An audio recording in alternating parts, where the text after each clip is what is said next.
हलचल TV network और आप देख रहे हैं हलचल टीवी न्यूज।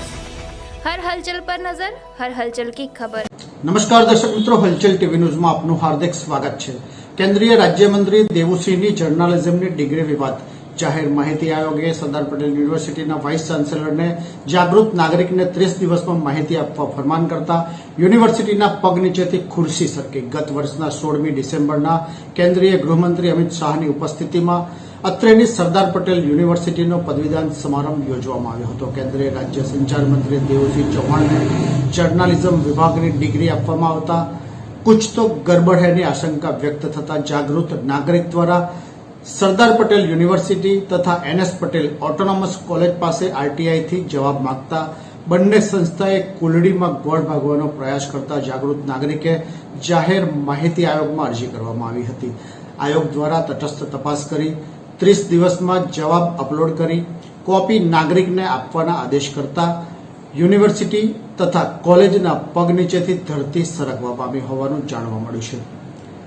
પ્રાપ્ત વિગતો અનુસાર કેન્દ્રીય રાજ્ય સંચાર મંત્રી અને વર્તમાન લોકસભાના ખેડા બેઠકના ઉમેદવાર દેવુસિંહ ચૌહાણે અત્રેની એનએસ પટેલ ઓટોનોમસ આર્ટ્સ કોલેજના જર્નાલિઝમ વિભાગમાં પ્રવેશ મેળવ્યા બાદ સેમેસ્ટર દરમિયાન પૂર્ણ હાજરી હતી કે નહીં તેની આશંકા સાથે પરીક્ષા કેવી રીતે આપવામાં આવીના સવાલ ઉઠવા છતાં ગત વર્ષના 16મી ડિસેમ્બરમાં અત્રેની સરદાર પટેલ યુનિવર્સિટીનો 66મો પદવીદાન સમારંભ કેન્દ્રીય ગૃહ રાજ્યમંત્રી અમિત શાહની ઉપસ્થિતિમાં યોજવામાં આવ્યો હતો, જેમાં વિવિધ ફેકલ્ટીના વિદ્યાર્થીઓને ગોલ્ડ મેડલ સહિત વિવિધ વિદ્યાશાખાના વિદ્યાર્થીઓને ડિગ્રી એનાયત કરવામાં આવી હતી, જેમાં દેવુસિંહ ચૌહાણને જર્નાલિઝમ વિભાગની ડિગ્રી પણ આપવામાં આવતા શંકાના વાદળો ઘેરાતા દેવુસિંહના જ સહાધ્યાયી વિદ્યાર્થી દ્વારા આરટીઆઈ હેઠળ યુનિવર્સિટી તથા કોલેજ પાસે દેવુસિંહની ડિગ્રી મામલે માગણી કરવામાં આવતા બંને શિક્ષણ સંસ્થાએ કુલડીમાં ગોળ ભાગવાના પ્રયાસ કરવામાં આવ્યા હોય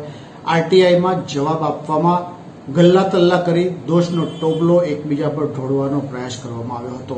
જાગૃત નાગરિક ભાવિન પ્રજાપતિ દ્વારા જાહેર માહિતી આયોગ સમક્ષ દાદ માંગતા જાહેર માહિતી આયોગ દ્વારા સરદાર પટેલ યુનિવર્સિટીને સદર મામલે માંગવામાં આવેલ માહિતી અપલોડ કરી જાગૃત નાગરિકને સોંપવાના આદેશ આપવામાં આવ્યા હતા। સમગ્ર મામલે યુનિવર્સિટી તથા શિક્ષણ કોલેજ સંસ્થાના પગ નીચે ધરતી સરકવા પામ્યાનું પણ જાણવા મળ્યું છે। ये है हलचल टीवी नेटवर्क और आप देख रहे हैं हलचल टीवी न्यूज। हर हलचल पर नजर, हर हलचल की खबर।